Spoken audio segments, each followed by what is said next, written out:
Do you want to successfully complete the D487 Objective Assessment Exam? Then you're in the right place. Our website provides a list of questions and answers for your success in the D487 OA Exam for free. We understand that acing your OA exam can be quite challenging. That's why we provide completely free exam guides and practice questions for you. In this video, we will cover questions from secure design, vulnerability prevention, security principles, threats and attacks, and testing and auditing. So, let's get started. 1. In secure software design, which principle emphasizes minimizing the attack surface by only including necessary features? A. Least privilege. B. Defense in depth. C. Fail-safe defaults. D. Economy of mechanism. What do you think is the answer? Correct answer, D. Economy of mechanism. Explanation. Option D is correct because the economy of mechanism principle advocates for keeping the design of the software as simple and small as possible. Simpler designs are easier to inspect and secure, and they reduce the number of potential places where vulnerabilities can exist, thus minimizing the attack surface. Option A is incorrect because the principle of least privilege applies to user or process permissions, granting them only the minimum access required to perform their functions rather than the simplicity of the software's design. Option B is incorrect because defense in depth is a strategy that involves layering multiple security controls. So if one layer fails, another can still protect the system. It focuses on redundancy, not simplicity. Option C is incorrect because the fail-safe defaults principle states that access should be denied by default, and a system should fail into a secure state. This is about default permissions and failure modes, not the scope of features. 2. What is the primary purpose of implementing input validation in web applications? A. To enhance user experience. B. To prevent unauthorized access. C. To ensure data integrity and prevent attacks. D. To improve application performance. Do you know the answer?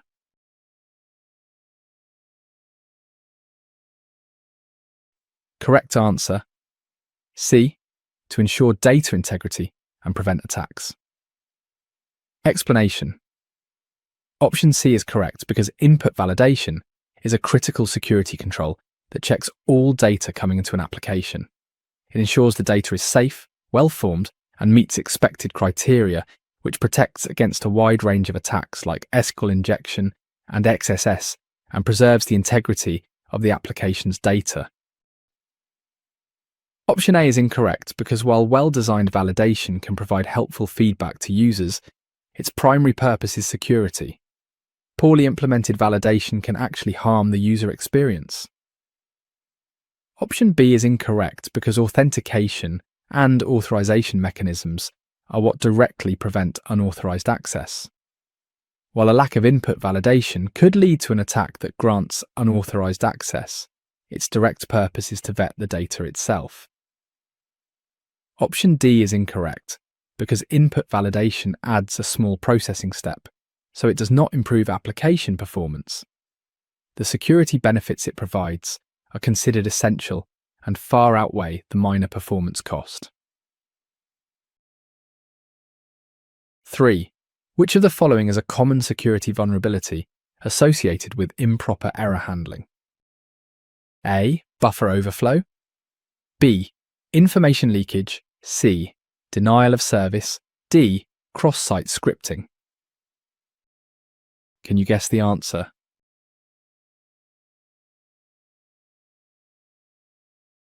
Correct answer, B. Information leakage. Explanation. Option B is correct because improper error handling can result in verbose or detailed error messages being displayed to the user. These messages can leak sensitive information about the system's architecture, such as file paths, database schemas, or software versions, which an attacker can use to plan further attacks. Option A is incorrect because a buffer overflow is typically caused by writing more data into a memory buffer than it can hold, which is a result of poor memory management or a lack of bounds checking, not error handling logic. Option C is incorrect because while an unhandled error could crash an application and cause a denial of service, information leakage is the more direct and common vulnerability class associated with improper error handling. Option D is incorrect because cross-site scripting is a vulnerability caused by the failure to validate or sanitize user-supplied input before it is rendered on a web page, not by how errors are handled. 4.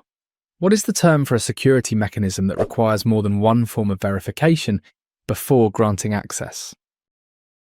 A. Single sign-on. B. Two-factor authentication.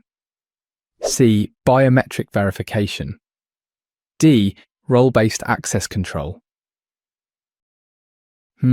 What do you think is the answer? Correct answer, B. Two-factor authentication. Explanation. Option B is correct because two-factor authentication is a specific type of multi-factor authentication that enhances security by requiring two distinct forms of identification from the user. These factors are typically something the user knows, something the user has, or something the user is. Option A is incorrect because single sign-on is a system that allows a user to log in once to access multiple independent software systems, which is a matter of convenience, not layered verification for a single login. Option C is incorrect because biometric verification is a single type of authentication factor. While it can be one part of a multi-factor system, it is not the term for the entire system itself. Option D is incorrect because role-based access control is an authorization system that manages what a user can do after logging in, based on their assigned role. It does not pertain to the login process itself. 5. In secure coding practices, what is the principle of least privilege? A. Users should have access to all system functions. B. Users should be granted only the minimum access necessary. C. Users should be trained in all security protocols. D. Users should be prevented from sharing access credentials. Do you know the answer?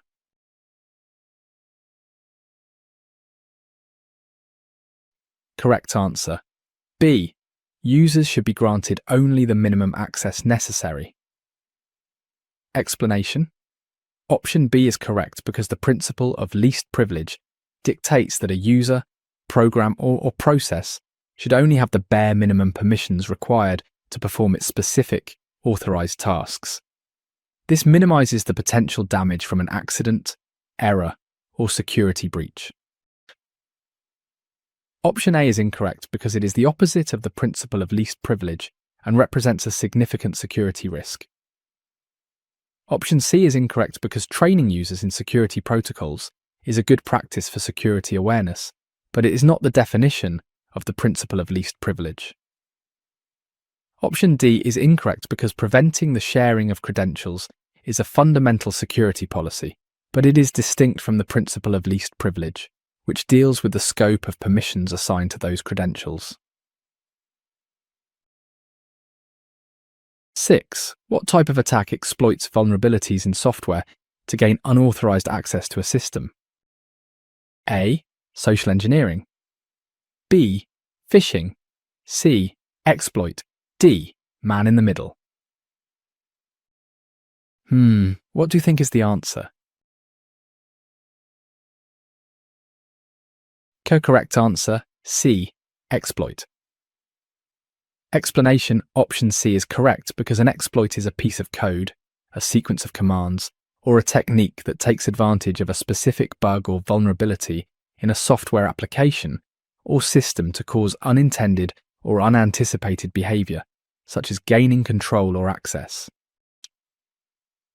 Option A is incorrect because social engineering is an attack that targets humans, using psychological manipulation to trick them into divulging confidential information or performing actions. Option B is incorrect because phishing is a specific type of social engineering attack, typically carried out via email, that aims to trick users into providing sensitive data like login credentials or credit card numbers. Option D is incorrect because a man-in-the-middle attack involves an attacker secretly intercepting and relaying communications between two parties who believe they are directly communicating with each other. 7. Which secure software design practice involves regularly updating software to patch vulnerabilities? A. Security through obscurity. B. Threat modeling. C. Patch management. D. Code reviews. Do you know the answer?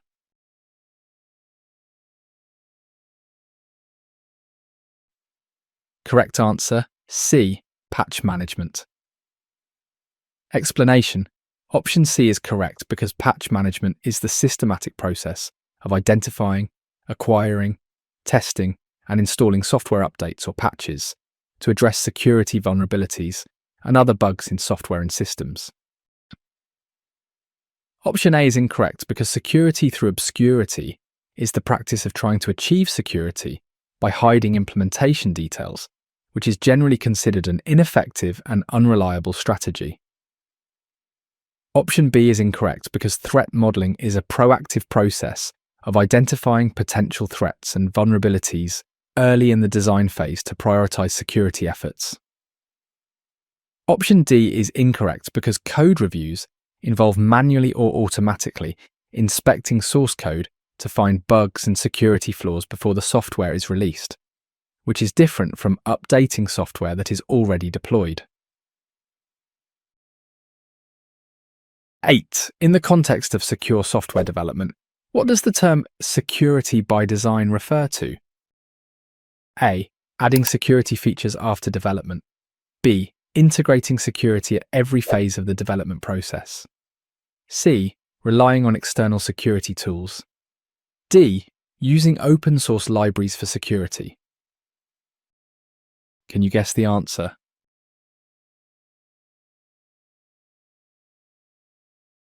Correct answer. B. Integrating security at every phase of the development process. Explanation. Option B is correct because security by design is an approach that builds security into the foundation of a product from the very beginning of the software development lifecycle, rather than treating it as an afterthought. It involves considering security at every stage, from requirements and design to coding, testing, and deployment. Option A is incorrect because adding security features after development is often referred to as a bolt-on approach, which is the opposite of security by design and is generally less effective. Option C is incorrect because while external security tools are useful, relying solely on them without integrating security into the development process itself is not what security by design means. Option D is incorrect because using open source libraries can be part of a development strategy, but it does not define the overarching principle of security by design. 9. Which of the following is a technique used to prevent cross-site scripting attacks? A. Using SQL queries. B. Validating and sanitizing user input. C. Enabling cookie-based authentication. D. Restricting URL access. Do you know the answer?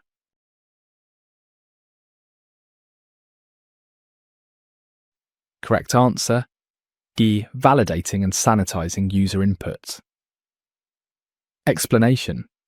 Option B is correct because validating user input to ensure it is in the expected format, and sanitizing it to remove or neutralize potentially malicious characters, are the primary methods for preventing XSS attacks. This stops attacker-supplied scripts from being executed in a user's browser.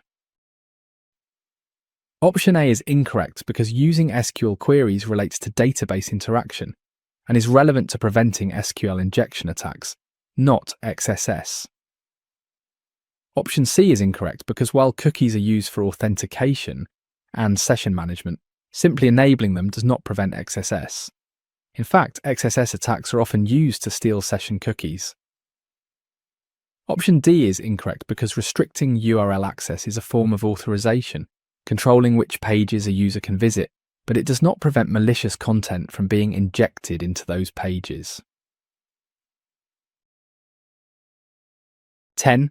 What is the purpose of threat modeling in secure software design? A. To create user documentation. B. To identify and prioritize potential security threats. C. To develop user interfaces. D. To conduct performance testing. Can you guess the answer?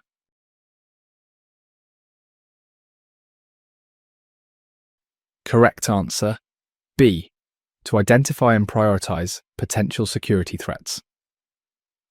Explanation.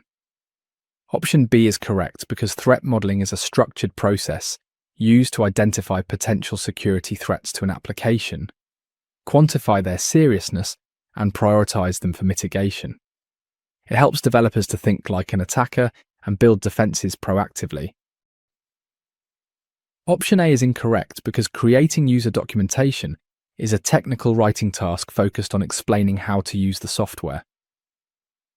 Option C is incorrect because developing user interfaces is a design task focused on the look and feel of the application and its usability. Option D is incorrect because performance testing is a quality assurance activity focused on measuring an application's speed, responsiveness, and stability under a particular workload. 11. Which principle suggests that systems should be designed to minimize the impact of a security breach? A. Fail-safe defaults. B. Least privilege. C. Fail securely. D. Separation of duties. Do you know the answer?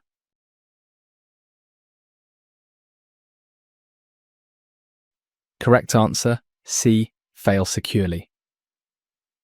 Explanation. Option C is correct because the principle of failing securely ensures that when a system component fails, it does so in a way that preserves security and does not leave the system in an insecure state. This approach helps to minimize the potential damage from a failure or breach. Option A is incorrect because fail-safe default specifically refers to the principle that by default access should be denied. While related, fail securely is a broader concept about the state of the entire system upon any type of failure. Option B is incorrect because least privilege is a principle that limits user or process access rights to only what is strictly required, which helps contain a breach, but is not specifically about the system's behavior during a failure event.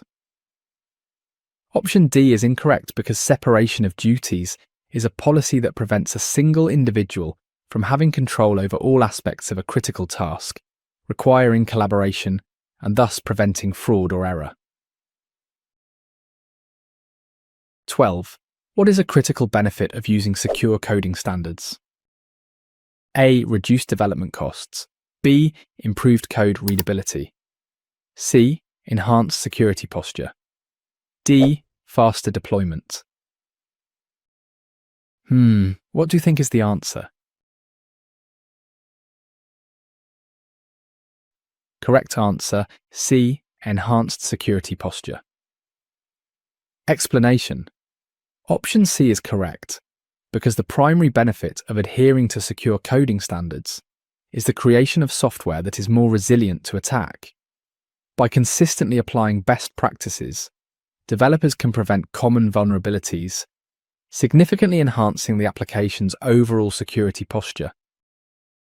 Option A is incorrect because while secure coding can reduce the long-term costs associated with fixing security breaches, it may initially increase development time and cost. Option B is incorrect because while coding standards in general improve code readability, the specific focus of secure coding standards is on preventing vulnerabilities, not just readability. Option D is incorrect because implementing secure coding practices often requires more careful development and testing, which can sometimes slow down deployment rather than speed it up.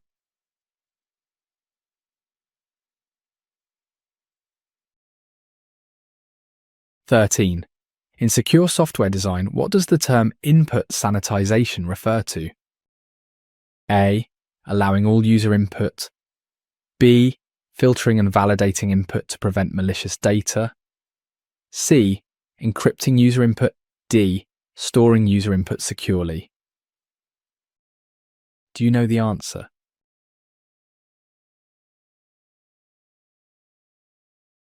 Correct answer. B. Filtering and validating input to prevent malicious data. Explanation. Option B is correct because input sanitization is the process of cleaning, filtering, or modifying user-supplied data to ensure that it does not contain malicious code or characters that could be used to exploit a security vulnerability. It is a crucial part of defending against injection attacks. Option A is incorrect because allowing all user input without checking it is a dangerous practice that leads to major security vulnerabilities. Option C is incorrect because encrypting user input is a method for protecting data confidentiality during transmission or storage, but it does not prevent attacks that rely on the content of the input itself, such as SQL injection. Option D is incorrect because storing user input securely relates to how data is protected at rest, whereas input sanitization is about processing the data as it is received by the application. 14. Which of the following is a common vulnerability related to improper authentication mechanisms? A. Cross-site request forgery. B. Man-in-the-middle attack. C. Broken authentication. D. Buffer overflow. Do you know the answer?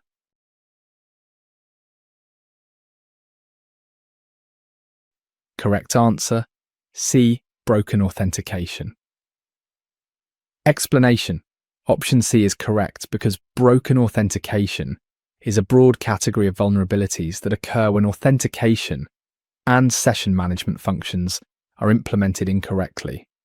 This allows attackers to compromise passwords, keys, or session tokens, or to exploit other flaws to assume other users' identities. Option A is incorrect because cross-site request forgery is an attack that tricks a logged-in user into executing an unwanted action, exploiting the trust a site has in the user's browser, not necessarily a flaw in the authentication mechanism itself. Option B is incorrect because a man-in-the-middle attack is a network-level attack where the attacker intercepts communications. While it can be used to steal credentials, the vulnerability it exploits is often a lack of encryption, not a flaw in the application's authentication logic.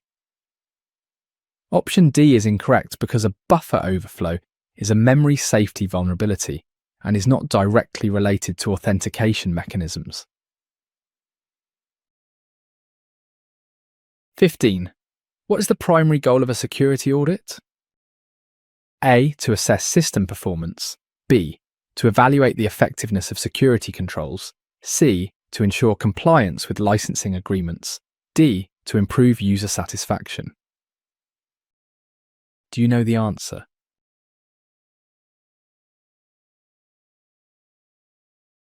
Correct answer. B. To evaluate the effectiveness of security controls. Explanation. Option B is correct because a security audit is a systematic and measurable technical assessment of how an organization's security posture stands up against a set of established criteria.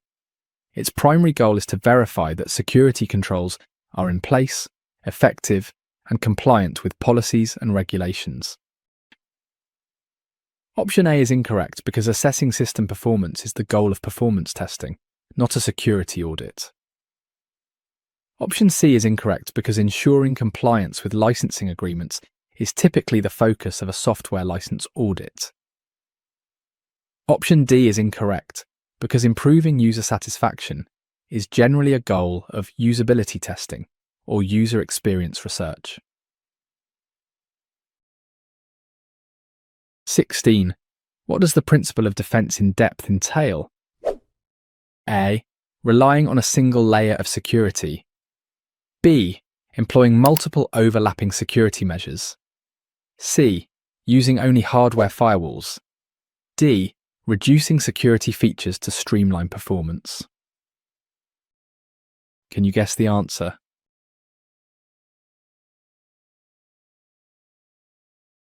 Correct answer. B. Employing multiple overlapping security measures. Explanation. Option B is correct because defense in depth is a security strategy that uses multiple, layered security controls to protect an asset. The idea is that if one security measure fails, another layer is already in place to thwart an attack, thus increasing the overall resilience of the system. Option A is incorrect because relying on a single layer of security is the opposite of defense in depth and creates a single point of failure. Option C is incorrect because using only one type of controls violates the principle of using diverse and layered measures. Defense in depth would advocate for firewalls, intrusion detection systems, access controls, encryption, and more.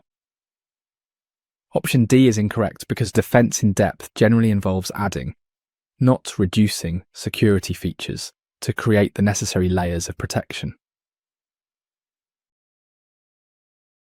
17. Which of the following security practices is essential for protecting sensitive data during transmission? A. Using plain text protocols. B. Implementing encryption. C. Relying solely on user passwords. D. Disabling network security protocols.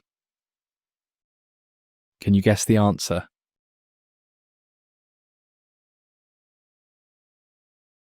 Correct answer. B. Implementing encryption. Explanation. Option B is correct because encryption scrambles data into an unreadable format, making it unintelligible to anyone who might intercept it during transmission over a network. Protocols like TLS SSL are used to implement this, ensuring data confidentiality and integrity. Option A is incorrect because using plain text protocols transmits data in a readable format, making it highly vulnerable to eavesdropping. Option C is incorrect because user passwords are for authentication, not for protecting data in transit. While the password itself should be transmitted securely, it doesn't protect other data being sent. Option D is incorrect because disabling network security protocols would remove protections and expose data to significant risk, which is the opposite of the intended goal. 18. In secure software design, what is the purpose of conducting a code review? A. To improve code efficiency. B. To identify and mitigate security vulnerabilities. C. To enhance user interface design. D. To optimize database queries. Can you guess the answer?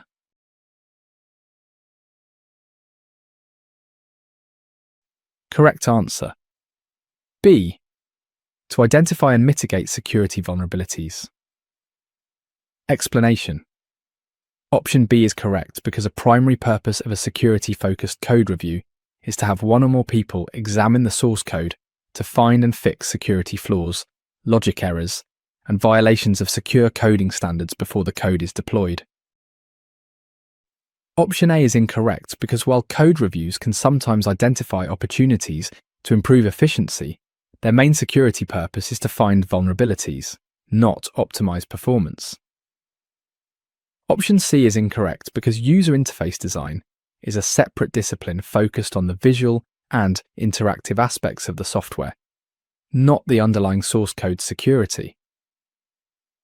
Option D is incorrect because while a code review might spot an inefficient database query, the primary goal of a security code review is to find security flaws, such as the potential for SQL injection. 19. What is the main objective of implementing role-based access control? A. To allow all users unrestricted access. B. To assign permissions based on user roles. C. To simplify user management. D. To enable anonymous access. What do you think is the answer? Correct answer. B. To assign permissions based on user roles. Explanation. Option B is correct because the core concept of role-based access control is to manage permissions by assigning them to defined roles and then assigning those roles to individual users. This ensures users can only perform actions and access data appropriate for their job function. Option A is incorrect because allowing unrestricted access is the antithesis of access control. Option C is incorrect because while RBAC does simplify user management, this simplification is a benefit, not the main objective. The main objective is to enforce security policy. Option D is incorrect because RBAC is used to manage access for authenticated and authorized users, not to enable anonymous access. 20. Which security vulnerability can occur due to improper handling of user input? A. Buffer overflow. B. Input validation. C. Skull injection. D. Cross-site scripting. What do you think is the answer? Correct answer, C. Skill injection. Explanation. Option C is correct because skill injection is a classic attack that results from an application failing to properly validate or sanitize user-supplied input before including it in a database query. This allows an attacker to manipulate the query to access, modify or delete data. Option A is incorrect because a buffer overflow happens when data is written past the boundaries of a buffer in memory, which can be caused by improper input handling, but is specifically a memory safety issue. Option B is incorrect because input validation is a countermeasure to prevent vulnerabilities, not a vulnerability itself. Option D is incorrect because cross-site scripting also results from improper handling of user input, but it involves injecting malicious scripts into web pages viewed by other users rather than attacking the back-end database directly. 21. What is the term for techniques used to ensure the availability of data and services in the event of an attack? A. Disaster recovery. B. Business continuity planning. C. Data redundancy. D. Security audits. Do you know the answer?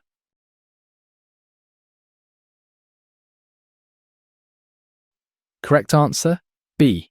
Business continuity planning.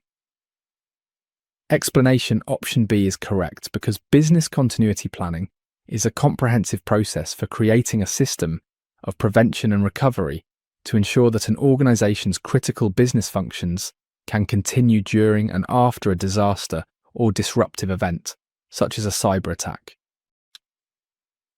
Option A is incorrect because disaster recovery is a subset of BCP that is specifically focused on the IT aspects of restoring data and services after a catastrophe. BCP is broader and includes all aspects of the business. Option C is incorrect because data redundancy is a specific technique used to support disaster recovery and business continuity, but it is not the overall planning process itself. Option D is incorrect because security audits are assessments used to evaluate security controls, not plans for maintaining availability during an incident. 22. Which of the following best describes a zero-day vulnerability? A. A vulnerability that has been publicly disclosed. B. A vulnerability that is exploited before a patch is available. C. A vulnerability that is mitigated through user education. D. A vulnerability that only affects specific software versions. Do you know the answer?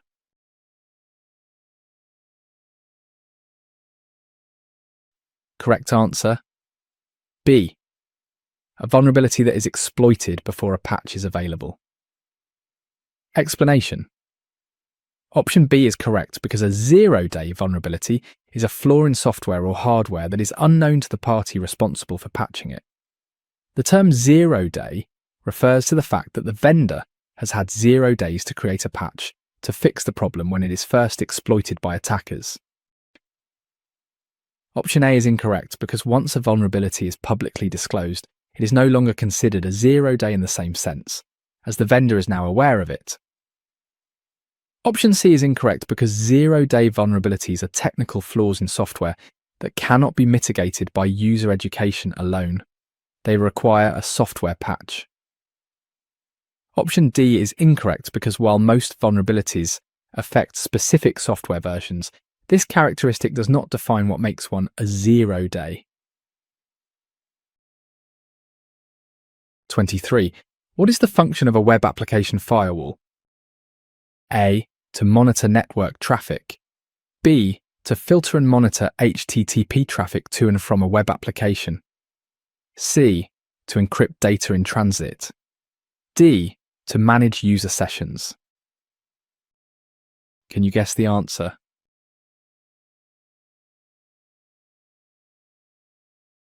Correct answer. B. To filter and monitor HTTP traffic to and from a web application.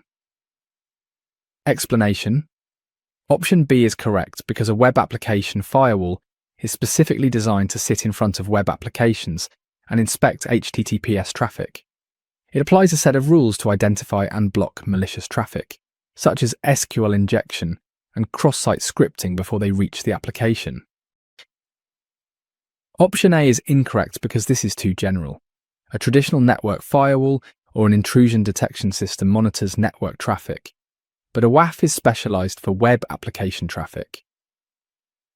Option C is incorrect because encrypting data in transit is the function of protocols like TLS SSL. A WAF inspects traffic, which often requires decrypting it first. Option D is incorrect because managing user sessions is a function handled by the web application itself, not by the WAF.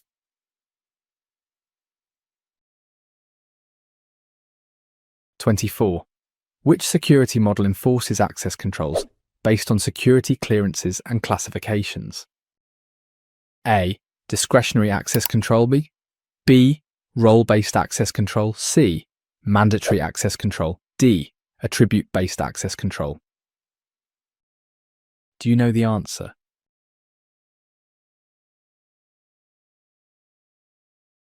Correct answer C. Mandatory access control. Explanation.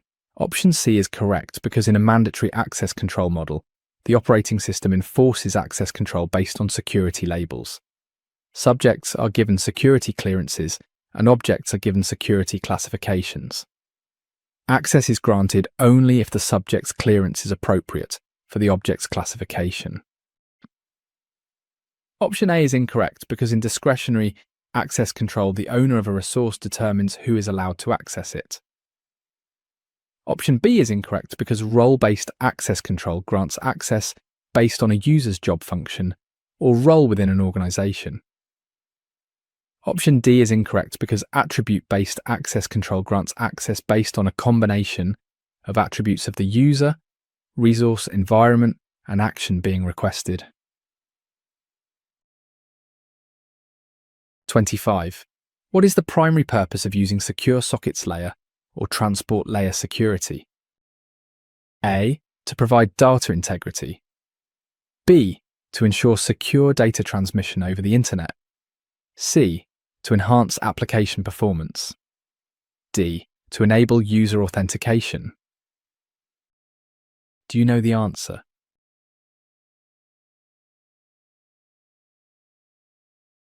Correct answer. B. To ensure secure data transmission over the internet. Explanation. Option B is correct because TLS is a cryptographic protocol designed to provide secure communication across a computer network. It accomplishes this by providing confidentiality, integrity, and authentication. Option A is incorrect because while providing data integrity is a key feature of TLS, it is only one part of its overall purpose. The broader goal is secure transmission. Option C is incorrect because the cryptographic operations involved in TLS add a small amount of overhead, which slightly decreases performance. But this is a necessary trade-off for security. Option D is incorrect because while TLS authenticates the server, its primary purpose encompasses the entire secure communication channel, not just authentication. 26. Which type of testing focuses specifically on identifying security vulnerabilities in an application? A. Unit testing. B. Functional testing. C. Security testing. D. Performance testing. Can you guess the answer?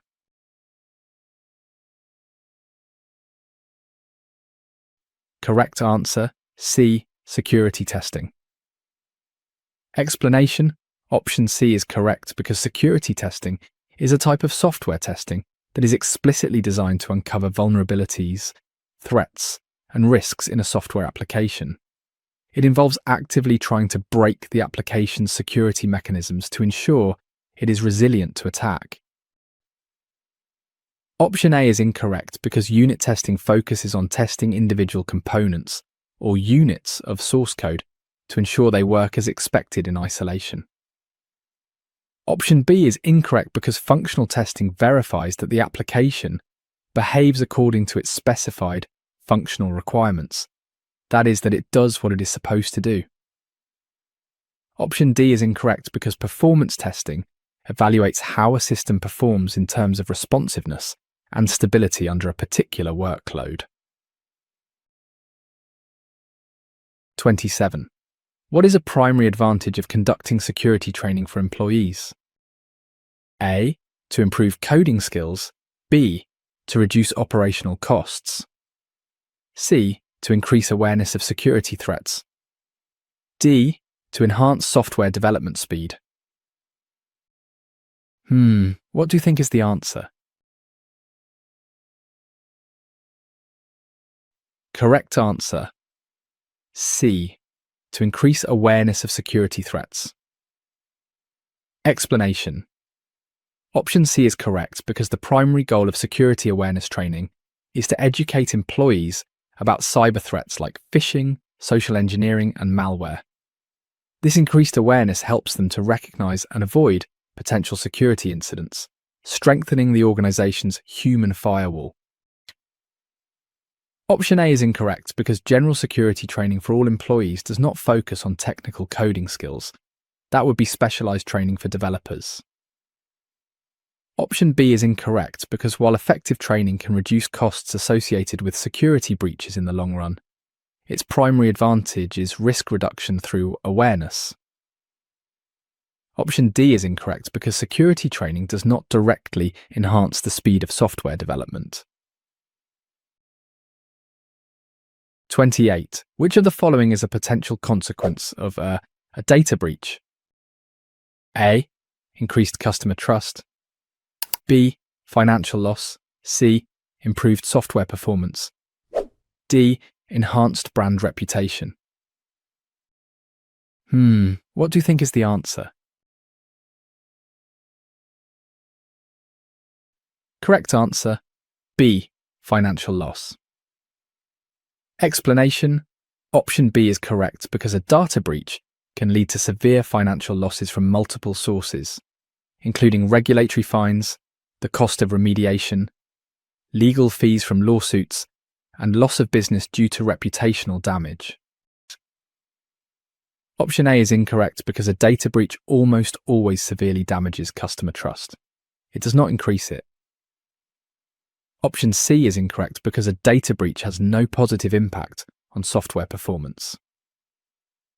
Option D is incorrect because a data breach significantly harms an organization's brand reputation. 29. What is the main goal of incident response planning? A. To prevent all cyber attacks. B. To establish procedures for responding to security incidents. C. To train employees on software development. D. To improve customer service. What do you think is the answer? Correct answer. B. To establish procedures for responding to security incidents. Explanation. Option B is correct because the main goal of an incident response plan is to provide a structured, predefined set of procedures for detecting, responding to, and limiting the consequences of a cybersecurity incident. The plan aims to handle an incident efficiently to minimize damage and recovery time. Option A is incorrect because it is impossible to prevent all cyber attacks. The goal of incident response is to effectively manage incidents when they inevitably occur. Option C is incorrect because training employees on software development is part of developer education, not incident response. Option D is incorrect because while a good incident response can help maintain customer trust, its main goal is technical and procedural incident management, not customer service improvement. 30. Which of the following practices is essential for secure software deployment? A. Using outdated software. B. Disabling security features. C. Conducting vulnerability assessments. D. Ignoring access controls. Do you know the answer?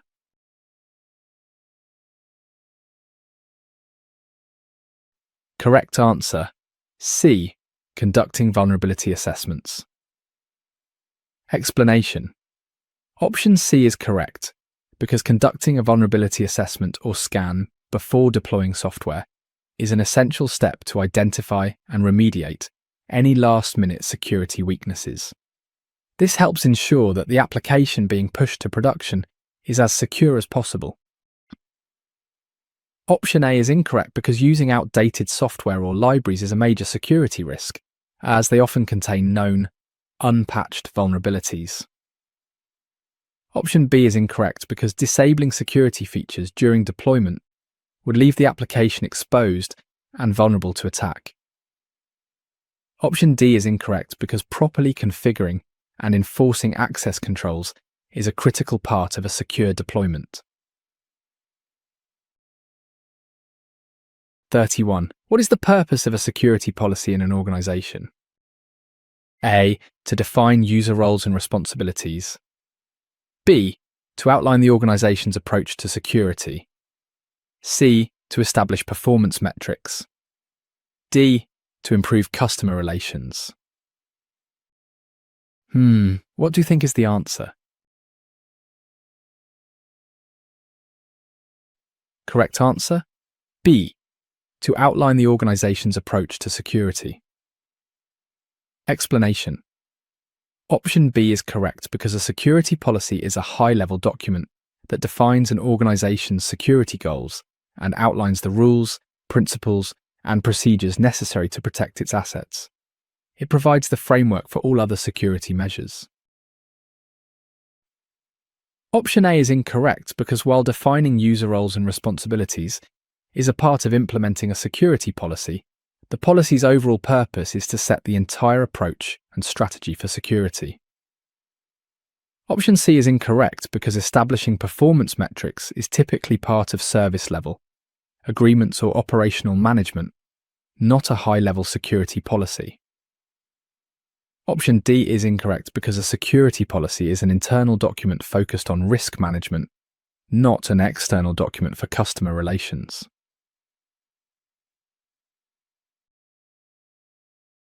(32) Which type of malware disguises itself as legitimate software? A. Worm. B. Trojan horse. C. Ransomware. D. Adware. Can you guess the answer?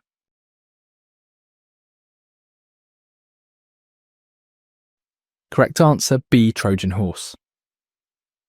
Explanation. Option B is correct because a Trojan horse is a type of malware that misleads users of its true intent by disguising itself as a legitimate or useful program. Once executed, it can perform malicious actions like stealing data or giving an attacker backdoor access to the system. Option A is incorrect because a worm is a standalone piece of malware that replicates itself to spread to other computers, often over a network, without requiring user interaction. Option C is incorrect because ransomware is malware that encrypts a victim's files or locks their system and demands a ransom payment to restore access.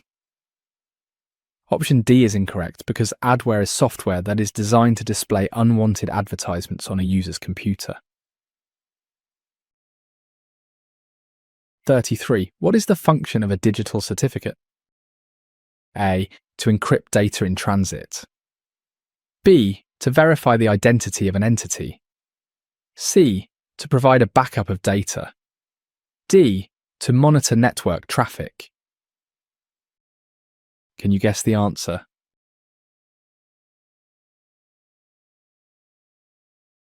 Correct answer, B. To verify the identity of an entity. Explanation. Option B is correct because a digital certificate is an electronic credential used to prove the identity of a person, server, or other entity. It binds a public key to an identity, and its authenticity is vouched for by a trusted third party known as a certificate authority. Option A is incorrect because the public/private key pair associated with the certificate is used for encryption, but the function of the certificate itself is to validate identity and establish trust. Option C is incorrect because digital certificates have no function related to data backup. Option D is incorrect because digital certificates are not used for monitoring network traffic. Tools like packet sniffers or CMs are used for that purpose. 34. What is the main benefit of using strong passwords? A. To enhance user experience. B. To prevent unauthorized access. C. To comply with regulatory requirements. D. To simplify user login. What do you think is the answer? Correct answer, B. To prevent unauthorized access. Explanation.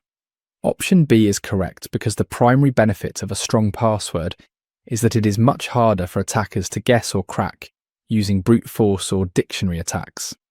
This makes it a fundamental control for preventing unauthorized access to accounts and systems. Option A is incorrect because complex password requirements can often detract from the user experience, although this is a necessary security trade-off. Option C is incorrect because while using strong passwords may be necessary to comply with regulations, the underlying security reason for that requirement is to prevent unauthorized access. Option D is incorrect because strong, complex passwords are by nature harder to remember and type, which complicates the login process rather than simplifying it.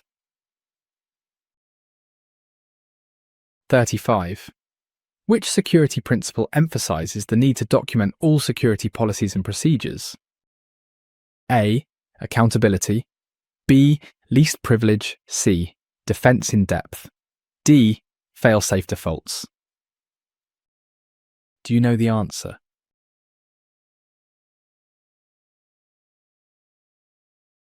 Correct answer, A. Accountability.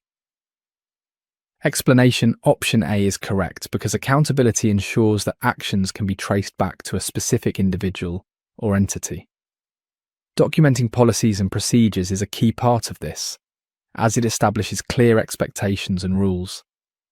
When combined with logging and auditing, it allows an organization to enforce its policies and hold individuals accountable for their actions. Option B is incorrect because least privilege is the principle of granting only the minimum necessary permissions. Option C is incorrect because defense in depth is the principle of using layered security controls. Option D is incorrect because fail-safe defaults is the principle of denying access by default. 36. Which of the following is a technique to mitigate cross-site request forgery attacks? A. Input validation. B. Token-based mitigation. C. SQL injection prevention. D. Session timeout. Can you guess the answer?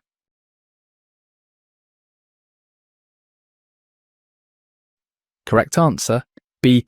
Token-based mitigation. Explanation: option B is correct, because a common and effective mitigation for CSRF is the use of anti-CSRF tokens. The application generates a unique, unpredictable token for each user session and embeds it in hidden form fields. When a request is submitted, the server checks that the token is valid, which prevents attackers from successfully forging requests from a different site. Option A is incorrect because input validation is primarily used to prevent injection attacks like XSS and SQL injection, not CSRF. Option C is incorrect because SQL injection prevention techniques protect the database from malicious queries, which is a different vulnerability from CSRF. Option D is incorrect because while session timeouts can limit the window of opportunity for a CSRF attack, they do not prevent the attack itself from being possible while the user is logged in. 37. What is the primary objective of a penetration test? A. To improve software design. B. To evaluate network performance. C. To simulate real-world attacks and identify vulnerabilities. D. To assess user satisfaction. Do you know the answer?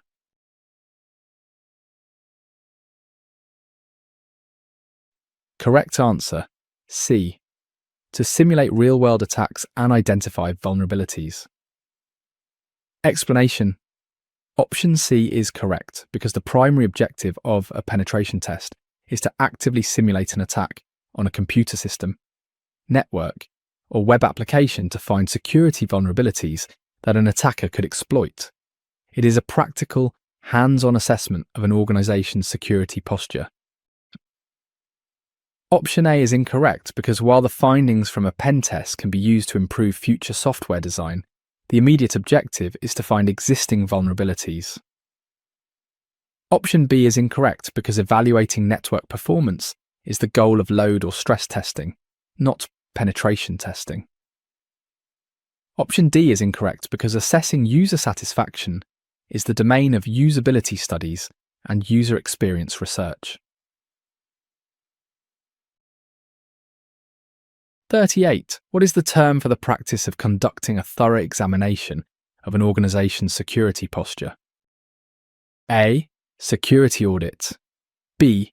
Vulnerability assessment. C. Risk assessment. Compliance check. Do you know the answer?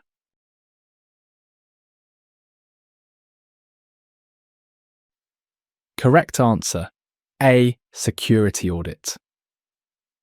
Explanation: option A is correct because a security audit is a formal, systematic evaluation of an organization's security policies, procedures, and controls against a defined set of criteria or standards. It provides a comprehensive view of the overall security posture. Option B is incorrect because a vulnerability assessment is more specific. It focuses on identifying and quantifying technical vulnerabilities in systems and applications, but it may not cover policies and procedures. Option C is incorrect because a risk assessment is focused on identifying, analysing, and evaluating risks, but it is not an examination of the security posture itself. Option D is incorrect because a compliance check is a type of audit, but it is specifically focused on adherence to external regulations or laws, whereas a security audit can be broader. 39. Which of the following is a common method for ensuring data integrity? A. Data compression. B. Data encryption. C. Hashing. D. Data replication. Do you know the answer?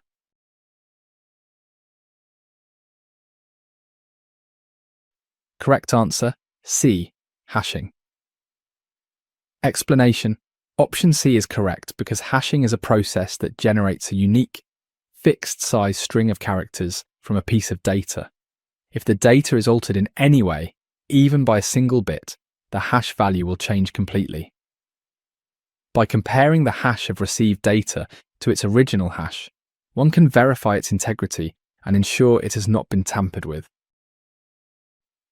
Option A is incorrect because data compression reduces the size of data, but does not provide any assurance of its integrity. Option B is incorrect because data encryption provides confidentiality by making data unreadable, but it does not inherently guarantee that the data has not been altered.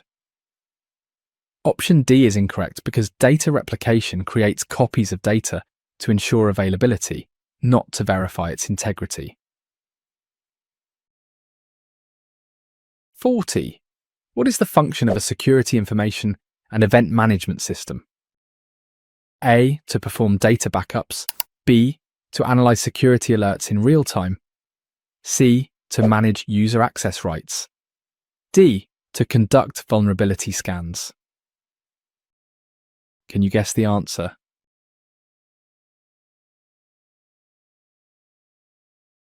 Correct answer, B. To analyze security alerts in real time. Explanation. Option B is correct because a security information and event management system collects log data and security alerts from various sources across an organization's network. It then aggregates and analyzes this data in real time to identify security threats, anomalies, and potential incidents, providing a centralized view for security analysts. Option A is incorrect because data backups are handled by dedicated backup software and systems. Option C is incorrect because managing user access rights is the function of identity and access management systems. Option D is incorrect because conducting vulnerability scans is the function of a vulnerability scanner. 41. Which of the following is an essential practice for ensuring secure coding? A. Avoiding error handling. B. Conducting regular code reviews. C. Ignoring user input. D. Relying on third-party libraries only. Can you guess the answer?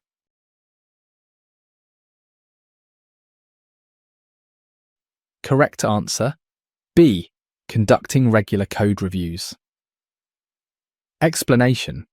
Option B is correct because conducting regular code reviews, where developers examine each other's code, is an essential practice for identifying security flaws, logic errors, and deviations from secure coding standards early in the development process.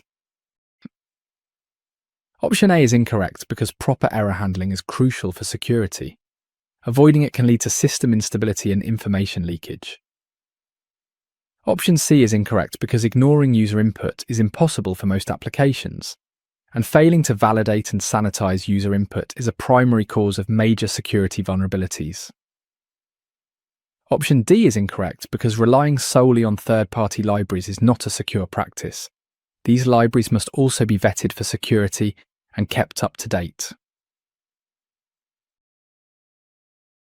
42. What does the term ransomware refer to? A. Malware that collects user data. B. Software that locks users out of their system until a ransom is paid. C. A tool for ethical hacking.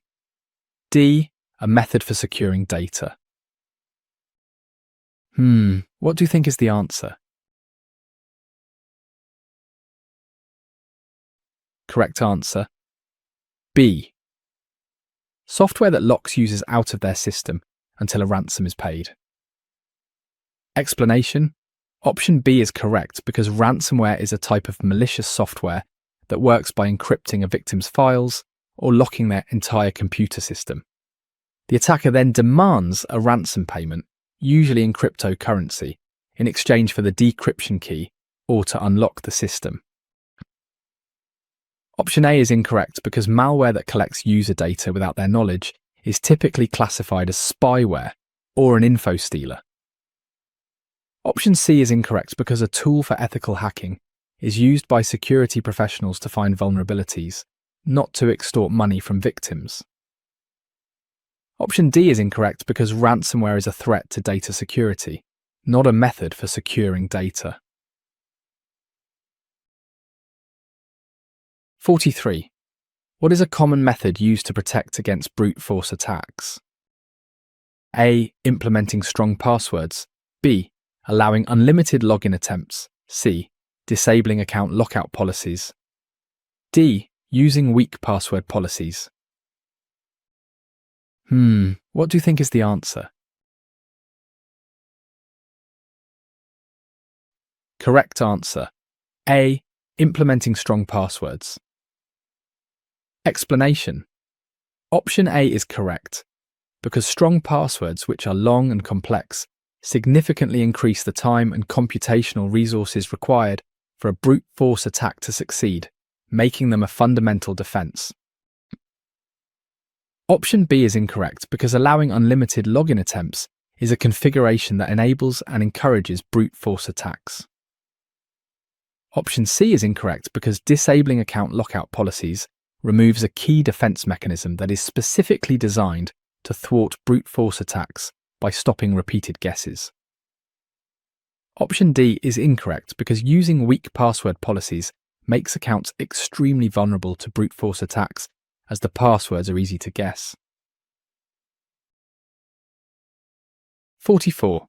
Which of the following describes a phishing attack? A. Exploiting software vulnerabilities. B. Tricking users into providing sensitive information. C. Using malware to disrupt services. D. Conducting unauthorized scans on networks. Can you guess the answer?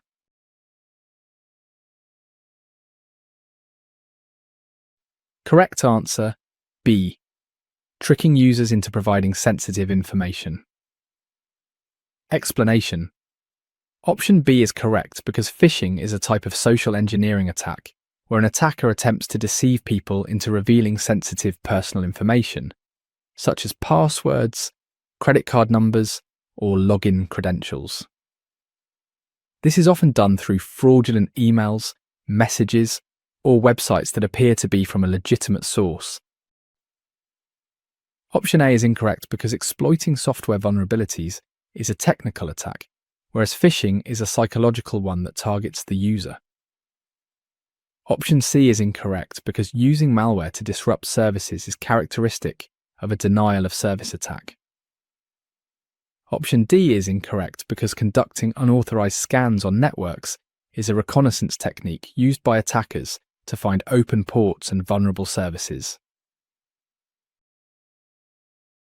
45. What's the role of an access control list, ACL, in network security? A. To track user activity. B. To define permissions for traffic or users. C. To monitor network performance. D. To encrypt sensitive data. Do you know the answer?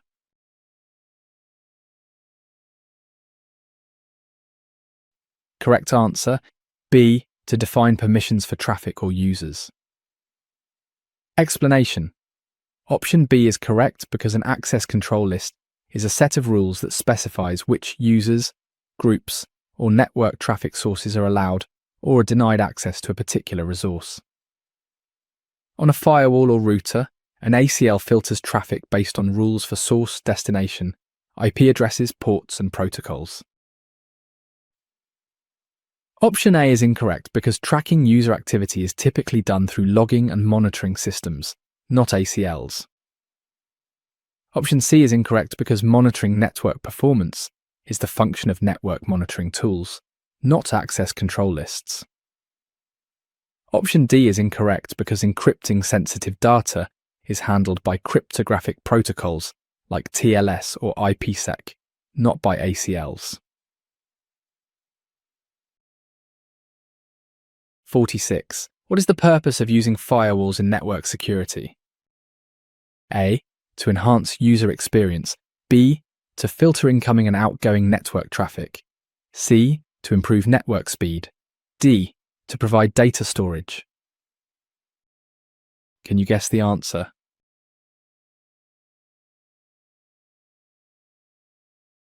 Correct answer, B. To filter incoming and outgoing network traffic. Explanation.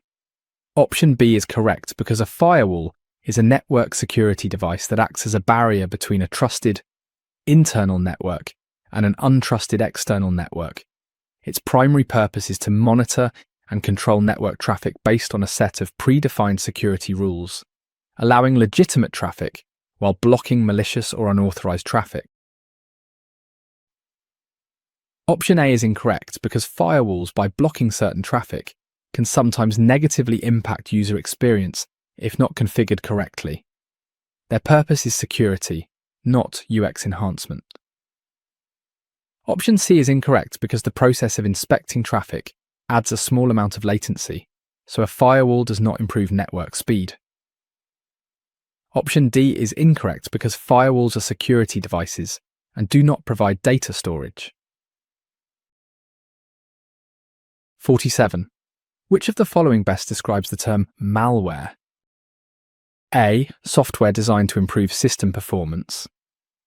B. Software intended to damage or disrupt systems. C. Software used for data encryption. D. Software that enhances user productivity. Do you know the answer?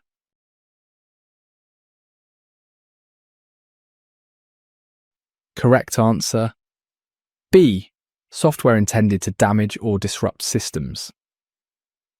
Explanation: Option B is correct because malware, short for malicious software, is a general term for any software intentionally designed to cause damage to a computer, server, client, or a computer network, or to otherwise disrupt operations, steal data, or gain unauthorized access.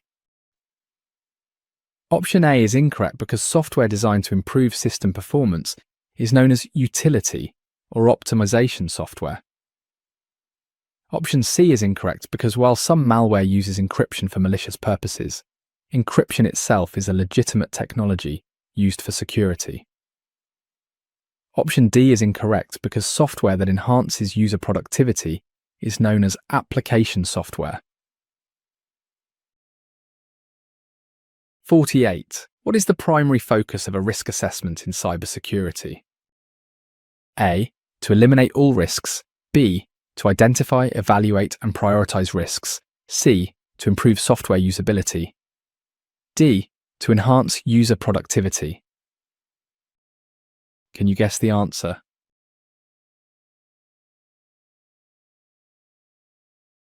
Correct answer: B. To identify, evaluate, and prioritize risks. Explanation: Option B is correct because a risk assessment is a systematic process of identifying potential threats and vulnerabilities, evaluating their likelihood and potential impact, and then prioritizing them so that security resources can be allocated effectively to mitigate the most significant risks first. Option A is incorrect because it is impossible to eliminate all risks. The goal of risk management is to reduce risk to an acceptable level. Option C is incorrect because improving software usability is the focus of user experience design and testing. Option D is incorrect because enhancing user productivity is a goal for application software, not a risk assessment. 49. Which of the following security practices can help protect against insider threats? A. Disabling monitoring systems. B. Conducting background checks and enforcing least privilege. C. Allowing unrestricted access. D. Ignoring security policies. What do you think is the answer? Correct answer: B. Conducting background checks and enforcing least privilege. Explanation: Option B is correct because protecting against insider threats requires a multifaceted approach. Conducting background checks helps vet employees before they are hired, and enforcing the principle of least privilege ensures that once hired, employees only have access to the information and systems absolutely necessary for their job, limiting potential damage. Option A is incorrect because disabling monitoring systems would make it easier for an insider threat to go undetected. Option C is incorrect because allowing unrestricted access is extremely dangerous and would greatly increase the risk from insider threats. Option D is incorrect because security policies are the rules that govern behaviour. Ignoring them would create a chaotic and insecure environment. 50. What does social engineering refer to in the context of cybersecurity? A. Developing secure software. B. Manipulating individuals into divulging confidential information. C. Conducting network scans. D. Encrypting sensitive data.